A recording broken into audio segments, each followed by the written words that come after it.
Hello again, all you wonderful people, and welcome back to another episode of An Ecologist Plays. Now, as you can see, we are back in SimSafari, and things have changed a bit. I have started a new game because there is something I want to try. I want to see how realistic this game is in terms of how savannas function. So I have set up a basic park here, a nice few rivers flowing through here, and I've set up a few roads here through the park. But notice here we've got a few streams flowing along. So we've got one coming in here, and you can tell the way the river is flowing by where the rivers join. So very rarely will rivers actually branch. Apart from deltas like the Nile Delta, rivers don't split. Generally, rivers will merge with one another. So there's one big river coming along here, another little stream flowing along here, and as we go further down here, you'll see that more rivers join as we go along. So that's how you would tell which way a river is flowing. And then as we go lower down, the river gets wider, more rivers join, it starts winding down a little bit as well. So winding this way and that. Now, what I'm going to try today is see whether fire actually impacts the density of trees, and that's the objective for today. So I'm just going to pause the simulation here so we don't have a bunch of random species coming in.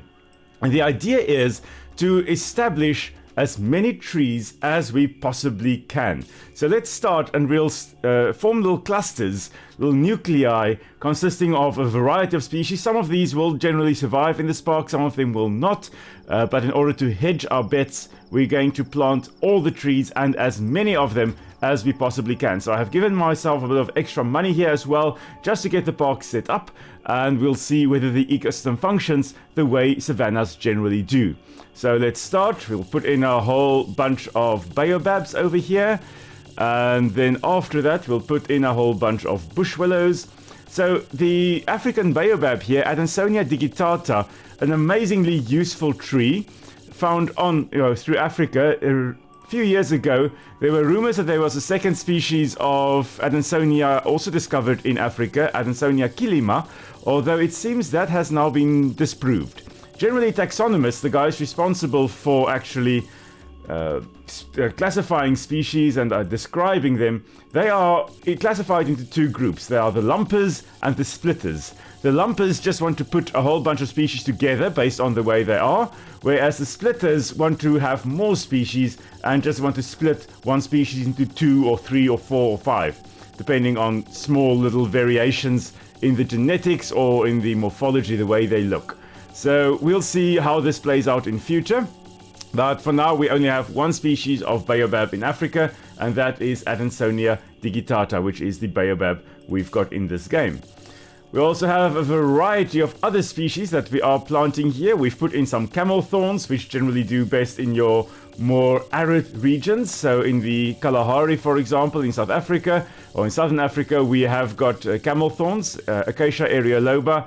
Again, genetics or taxonomists have changed the name now. It's no longer acacia, but since I'm an African botanist, it will forever remain acacia, although technically now only the Australian acacia species are still acacia. African species have been split into Senegalia and Vachelia and goodness knows what else, yes. So I'm going to keep on referring to acacias because, it's in African species. Acacia meaning acantho, or coming from acanthos meaning thorn or spine, and all the Australian species are spineless, whereas all the African species of acacias actually have got spines, and therefore, that the name actually applies to it. So I'm going to continue calling it all acacias instead of Vachelia and Senegalia, although if you want to be technically accurate in terms of your description of the plant or the naming of the plant, you need to call it I think it's a Vachelia areoloba now. This is our last one, or third last species we're going to put in this little cluster. We're going to put a whole bunch of sausage trees over here as well. And we now have one of these clusters. I'm going to continue doing this for the remainder of the park. And I'm going to speed up the footage, and I'll be back with you when I am done with this.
Okay, so I'm just putting in, I think, the last bit of trees here, and then the majority of the park is actually covered by trees. It's about 45 minutes later, and the probable onset of carpal tunnel syndrome as well. But, you know, all in the name of education and science, we're going to test a few things today. Now, normally your savannas wouldn't look like this. Savannas are meant to be I say coexistence, but it's not really coexistence. It's just not out competing, but the coexistence of grasses and trees. So it's an ecosystem where you've got grasses and you've got trees, neither one of the two dominating the other. And the reason why the one doesn't dominate the other has been the study of a variety of research projects, but currently it is understood that there are various factors actually contributing to the coexistence of grasses and trees within the savanna ecosystem. And the main ones there would be things like the rainfall in an area, the frost in an area, but then also things like herbivores and fire. And herbivores and fire have proven to be extremely important in determining savanna structure. Now, in order to actually, in nature, get a savanna that looks like this, where you just have trees everywhere, you really need to neglect your ecosystem. You need to really overgraze the area completely and exclude fire.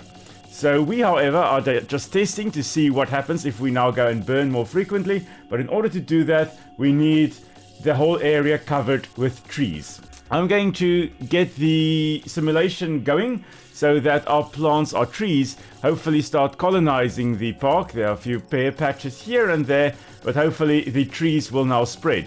I have no idea which of these trees are going to do best and actually dominate the landscape. In a few tests I've done, and based on what I remember from the past, trees are actually surprisingly difficult to keep alive in this game. And I therefore have no idea what's going to happen. I'm hoping that some of these trees are actually going to establish. Previously I battled to keep my baobabs alive, then I battled to keep my camel thorns alive, then the bush willows just kept on disappearing. So I've got no idea what the landscape is going to look like, but I'm going to let it run for a bit, and then we'll check in a moment to see how the trees have done. So while we are here, you can see what's happening. A whole bunch of the trees have just started dying. So you have quite a few camel thorns that have died. There, I think a few of the lala palms have died. Baobabs have started dying. Now I think we've headed into winter, so that's fine. Most of the trees have dropped their leaves now. However, you can see quite a few dead trees as well, and they just keep on dying. Okay, now I've let the simulation run for about 15 minutes, and unfortunately it seems the trees just kind of keep on dying. Some of the pockets have done quite well, so like here we've got quite a few trees left. Here, however, they've really died out quite a bit, and there's no rhyme or reason why they are dying in some areas and surviving in others. It may just be an underlying code for the game that in some areas trees just perform poorer. Now, in savannas, as I've mentioned, there are a few things that will drive the change in vegetation, being more grassy or more tree dominated. And one of those things being fire. Now, in order to actually get to the point where you've got this many trees, generally an area has to be extremely overgrazed. Because as soon as grazers dominate the landscape, tree seedlings that actually establish are able to grow, and then, you know, they establish without being eaten by browsers. If you've got a lack of browsers and too many grazers, the vegetation tends to shift over to trees rather than grasses. And that's particularly true if you exclude fire, because the trees, when they are seedlings, most species are actually quite vulnerable to fire. Now, we have just hit the dry season in the game. We are now in June and July, which is the perfect time for a fire. So we've put in a fire and it is burning somewhere. Can't even see where it is burning. Apparently it is still burning. There it is. There it started. So there's our fire. Okay, 2 trees have burnt. A third one has burst into flames. Now, when you've got this many trees without any grasses, as you'll see now, it fizzles out. No, the fire doesn't spread very easily, and that's the problem if you're managing a savanna region and there's been severe overgrazing. You tend to then struggle to actually bring fire back into the system, which means we need to do something about it. We need to bring in grasses so that we can have a proper savanna ecology. So we've thus far had a dense woodland, we've had trees, we didn't have any grasses.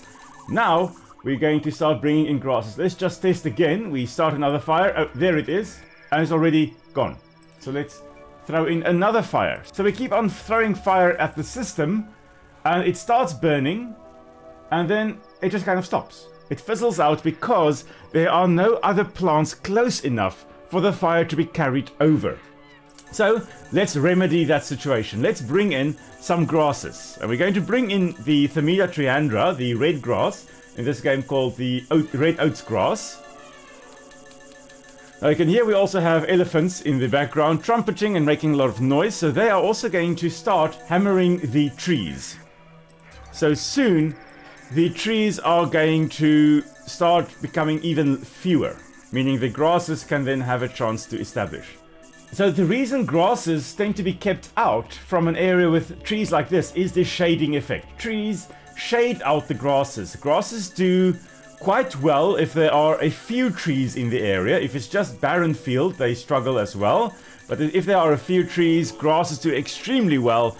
And then if it is a completely shaded environment again, most grass species don't tolerate that very well. So the perfect savanna really has a mixture of grasses and trees. And that's what we're going to try to simulate here or emulate here. A mixture of trees and grasses. And when you've got enough grasses in the system, then you can start having fire spreading from one area to another.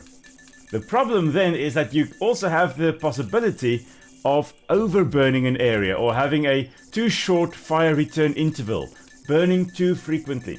Savanna ecosystems are meant to burn every few years, and fire really is part of the system. And that's what a lot of people tend to forget. And that's based on a very old, outmoded way of thinking where fire is bad. Fire is actually very, very good. And in South Africa, where I am at least, most of our habitats are actually fire driven. If you're looking at grasslands, they need fire in order to maintain their viability and their palatability, how tasty the plants are, and how the vegetation functions. They need fire. Fynbos, in the area where I am, the shrublands also require fire, similar to California's vegetation as well, and also I think southwestern Australia also has fire-driven ecosystems. And then savanna also requires fire.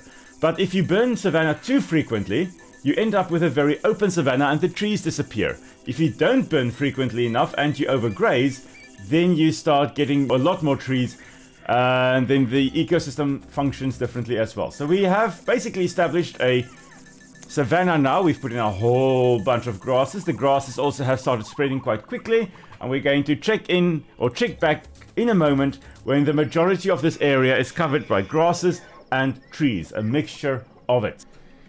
Okay, so just before we go back to our park, while we're waiting for the plants to continue growing or the grasses to actually fully establish, just quickly looking at population graphs here, it's interesting to note I've put in 5 of the different trees over here which we planted. We've got baobab, we've got bush willow, we've got camelthorn, ilala palm, and knobthorn. Notice that for camelthorn and bush willow, they're basically extinct. There are no more left there.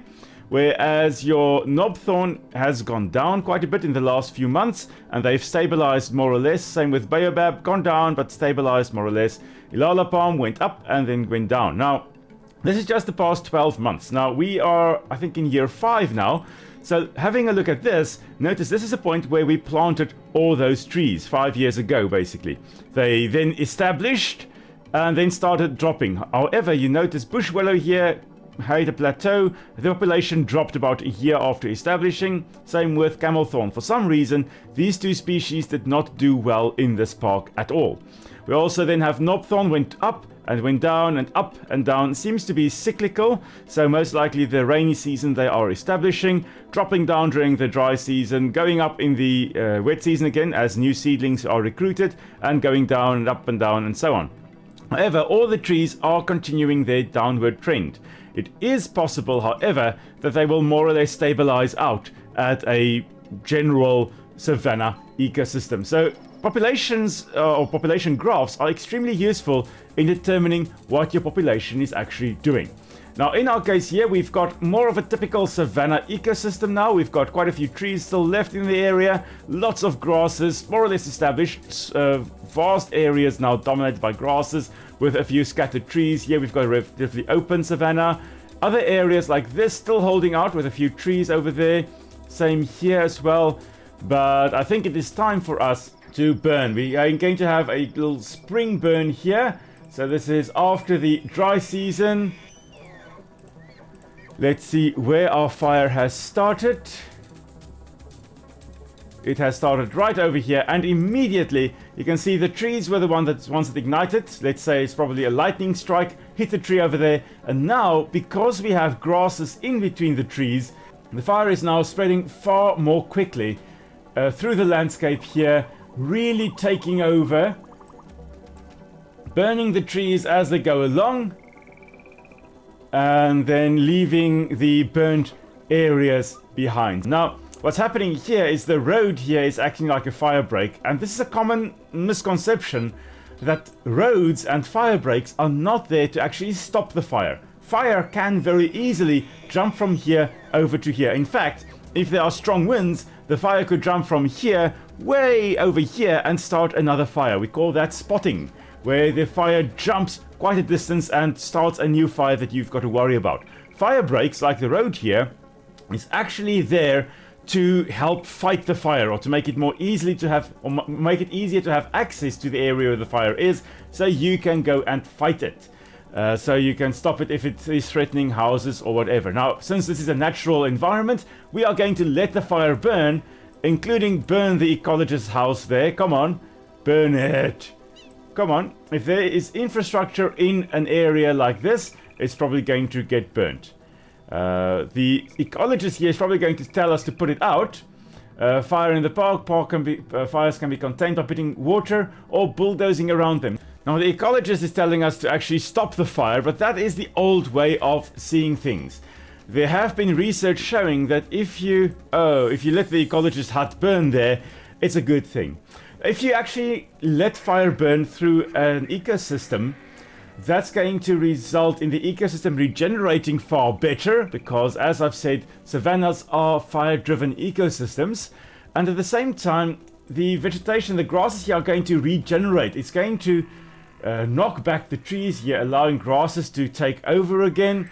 Some trees also actually do well with fire. For fynbos, for example, the shrublands we've got in the Western Cape here of South Africa, that does extremely well with fire, and if you keep out fire, the ecosystem actually deteriorates and it doesn't do as well as it should. So let the fires burn, make sure that the ecosystems are being maintained, and in fact, if you've had fire, you'll generally find that things like your grazers tend to congregate in the burnt area. So what we're seeing here is a natural thing. Grazers coming to the burnt area, they are eating the new grasses that pop up in the area. Now, if you overgraze this area now, that's going to be bad. You can see a few grasses here have died. The area here may now be too open, although the grasses may actually start dying quite a bit here due to overgrazing, because that's what happens. If you graze, or if you burn an area, new grass sprouts, very nice palatable grass. So the grazers come to that area.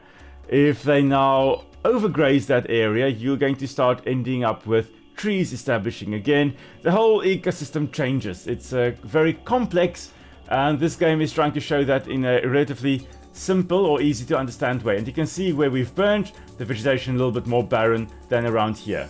Now, it's the end of the rainy season as we are now approaching March. It's time to have another fire. So the biomass is now at its highest, and here we are now burning an area that hadn't burned previously. So earlier we burned this section here. The fire wasn't in this block, but now we are burning this block as well. And in actual fact, I think it's time to start another fire. Burn, baby, burn. Oh, it started in the same block. Now I want to burn a different block. Fire. More fire. Give me more fire. Oh, shame. The ecologist hut burned down again. Okay. Now, because this area had just burned previously, when the fire established here, it didn't have enough vegetation to actually burn and spread. So that's one thing as well. An area that has recently burned generally won't burn again in nature unless you have an extremely high rainfall and the area can burn every 2 or 3 years. Grasslands, for example, burn far more frequently than savannas would. So it's going to carry on burning a bit. I'll check back with you in a moment and then we'll see what we can do about starting another fire. So the fire is spreading towards the edges of this block that we've got here. You can see it's approaching the road and it's going to automatically stop, even though in nature it would just jump over the road and continue burning and the whole park may eventually actually burn down. Here we can see what typically happens with animals. If they can't escape, they're going to just burn to death, and we're going to have a little barbecue over here. Perhaps the secretary bird has now turned into Kentucky Fried Chicken. They popped another one up to replace its fallen brother. Okay. So the baboon is there. The daker also burnt to a crisp, it seems. Yes, so we have had burnt chicken or burnt secretary bird, burnt daker, baboon. Are you going to survive or not? Probably going to survive. It's not in any immediate danger. It is, however, still running away from the fire. The fire over here, however, approaching the edge. And here I think it's more or less burnt. So yeah, it's reached the edge of the road over here. It will probably still swing back and burn this area over here. And then we're going to have this entire block basically burnt, except for this, where it can also still burn in. Losing speed, it is still the wet season. During the wet season, fires don't spread as quickly because the vegetation is wet. There's a lot of fuel moisture, or moisture in the fuel, in the grasses. Lots of moisture in the soil. In winter, that's when savannas would generally burn. So we are basically approaching our next fire season. This fire has been burning the entire fire season and rainy season again. This is a very, very prolonged fire. But it's going to basically finish up in a moment. Doesn't really have a lot more fuel left. This area is completely burnt to a crisp. Okay. Let's have a look at what's happened in the area that burned previously. You can see the grasses have come back very nicely. It's come back to a relatively open savanna now. The trees have started disappearing from this area. It's stabilizing as an open grassland, which is probably what will happen to this area as well in a year from now. So in year 10 or 11, it will look very similar to the area that burned the year before. So this fire seems to be, that's the last bit of the fire. I don't think there's anything left here. No more fire left apart from that one flame there, and it is gone. So, no fire, which means we put in another fire. And it's burning in the third block. So it's burning in an area that also hasn't burnt before. It's actually working very well in this game here, where you divide your area into blocks. Now, it doesn't have to be square blocks or rectangular blocks. It can actually be round or all kinds of shapes. But in the one here, in year 1, you burn this area, for example. And then in the year thereafter, you don't burn it again. You burn a second area, which was this area here. In the third year, you burn another area, which is this area over here in this case. In year 4, you can then either return to the area you burnt the first year, or you burn a fourth area, and so you rotate. And that means that every year there is, at any given point in time at least, there is an area that has just burnt or has burnt in the past few months. There's an area that burnt a year ago. There's an area that has burnt 2 years ago, as we've got over here. And there are areas that haven't burnt recently, like the areas over here. And animals can then move from one area to the other depending on what they need. Do they want to go to the areas that have recently burnt so they can get the fresh green grass that's resprouting? Do they want taller grasses which they can graze on, like these grasses over here? Do they want moderately fresh green grass? Or do they need areas where you have very tall grasses for them to hide their young, or where the young can hide? Like Sable would prefer being in the areas here with the tallest grasses. So their young can go and hide in the grass over here. It seems we have an infestation of skinks on this island over here in particular, because we don't have any predators for them here. So I think let's bring in some. Let's introduce a few things here. Let's bring in a few secretary birds. Now, normally they wouldn't be at this high density. However, they are quite safe from predators. There's a superabundance of food over here. So we are going to see what happens if we go and introduce a whole bunch of predators into this island where we've got a lot of savanna hares and we've got a lot of skinks. And let's go back to our population graphs here. We're going to remove all these species. And we are just going to look at 5-lined skink. And we are going to look at savanna hare. Okay. Now, savanna hare generally only being on this island here and in far fewer numbers. So on the x-axis here, we've got time. So now would be far on the right-hand side here, and 12 months ago, far on the left-hand side here. And we've got the number of individuals on the y-axis over here. And as the population increases, it obviously goes up. As population decreases, it would go down. The line would go down. Now, we've been going for about 10 years. So you can see here at 8 years ago, the population started for the 5-lined skink, and they've been progressively increasing. However, they've started going down. Now the question is, why did they start going down? And let's have a look. When did we introduce our secretary birds? So there have been a few introductions. They've come in again. They may be eating a few of the 5-lined skinks here. I'm going to keep the simulation here going. What's supposed to happen is the secretary bird population is going to increase due to the superabundance of food over here. And as they increase, the skinks are supposed to go down. Yet they've just started increasing again. So I don't know. We could bring in another predator of the 5-lined skink. And let's have a look what that would be. So they are eaten by secretary birds and martial eagles. Now martial eagles are going to fly around, so we don't want that. I think we could potentially bring in a few black mambas. Let's bring in a whole bunch. Now, I know a few friends of mine that would now definitely not go walk around in this area. I also know a few friends who would now specifically come to this area to have a look at the high density of black mambas. Let's put black mamba onto the list here. Oh, they've really been missing completely. I think they're going to probably get eaten by the secretary bird, so this is a very bad example. But we'll keep the simulation running. Let's see what happens. Our burnt area here, as you can see, it's burnt to a crisp. This area that we burnt first, actually looking very nice. This area that was burnt a year ago, looking quite alright, recovering nicely. I think it's time for another fire. It's the end of the fire season technically, though. Has anything burnt down? Is anything even burning? I don't think... No, we didn't actually get a fire establishing. Now we have a fire. Where is it burning? Oh, shame. It's burning here again. So this area, again, now we are really doing the patch mosaic because the area we burnt first is burning again. However, it hasn't completely recovered, so the fire may not spread as much because it's not going to burn an area where it's already got burnt vegetation. So in fact, there you can see, because this area doesn't have enough biomass to really support a fire, it is fizzling out. And it's going to stop in a moment, unless it jumps over to this side, but I don't think it is going to. Let's see, that's fizzled out and it's gone. Okay, so this area hasn't burned because the biomass, the amount of fuel available to burn, isn't or wasn't high enough. Let's start another fire. And it's already fizzled out, so yeah. I don't think we have enough fuel to actually burn.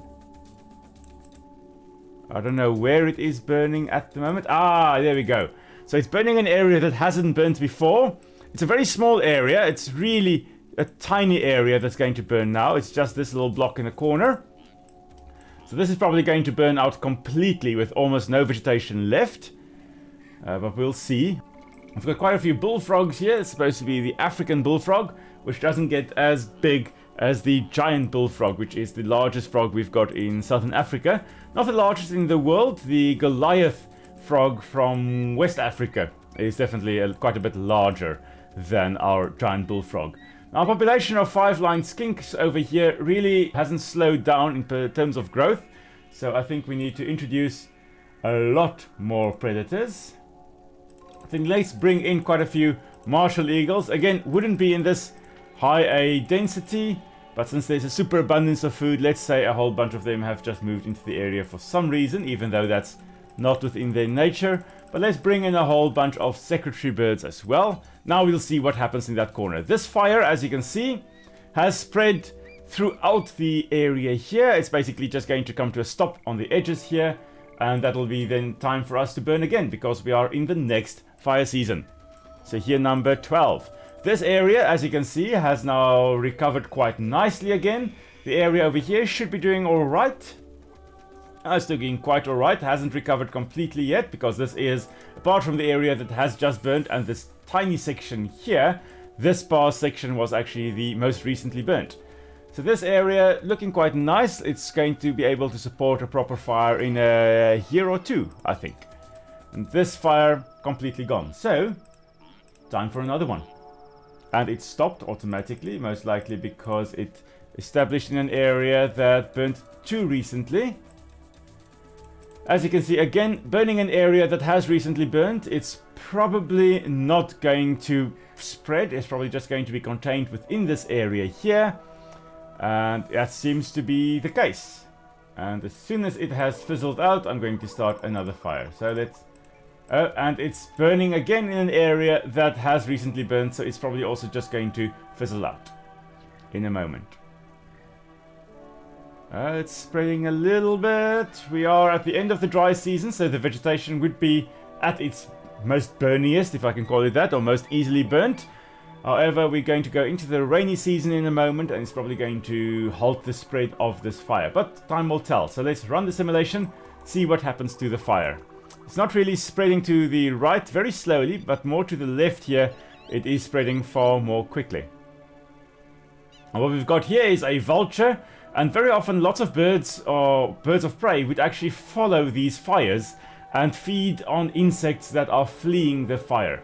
Things like marabou stork and the yellow-billed kite and the black kite would follow the fires and actually fly ahead of them.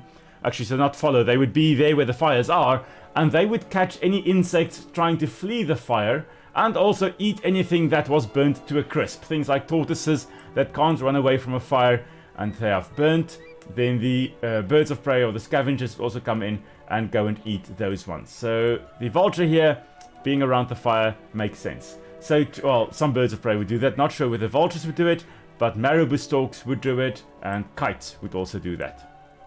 So this area is actually being burnt quite a bit now. I'm very pleasantly surprised by it. Okay, so now I've gone and done something interesting. I've just decided to burn everything. So I've started a whole bunch of fires. They're popping up all over the show. So we've got two over here. We've got one starting on this tiny fragment of land over here. This is still burning. And this seems to be the only areas that, oh, and this little section also started burning but fizzled out as well. I think I'm going to start a whole bunch more. Let's see what else happens. Oh, the ecologist hut just burnt down again. That ecologist really probably doesn't even put any belongings into that hut anymore, because it just keeps on burning down. Let's see, have we got any interesting more fires starting? We've got one starting here, it's going to fizzle out. There's one starting on this side, which hasn't burned previously, so this is a whole area here is probably going to burn as well.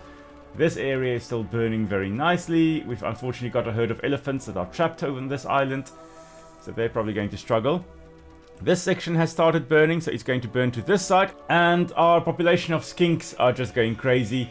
No matter how many predators we put in, the skinks are just carrying on and reproducing like crazy. So once you get to this point, I'm not actually sure what you should do in order to get rid of skinks. And they're only really on this island. Here we've got a few, well, actually quite a few. Here we've got bullfrogs, and here we've got monitor lizards. So each of these sections, each of these islands tend to have their own ecosystems going. And let's have a look at the results now. So initially we started really with a dense woodland with trees everywhere.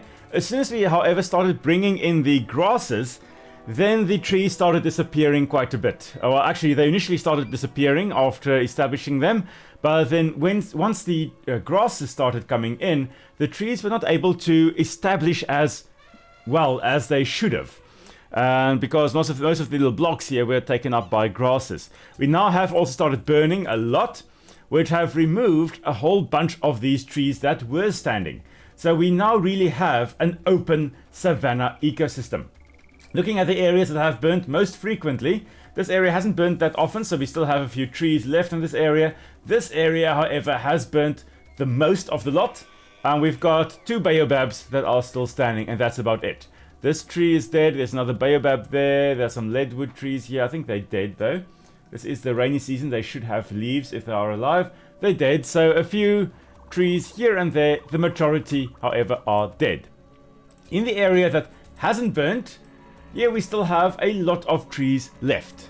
So that is actually quite interesting. So the area that hasn't burnt, and where grasses apparently are being overeaten by the overgrazed by the hares, the trees have managed to keep their own, or hold their own. Let's see, have a look here. This area that has most recently burnt, it was a bit denser woodland. However, it's burnt now. Trees are dead, grasses are going to establish, and in this area also. Now we want to do the other extreme. We want to get rid of the grasses and see if we can get all the trees to establish.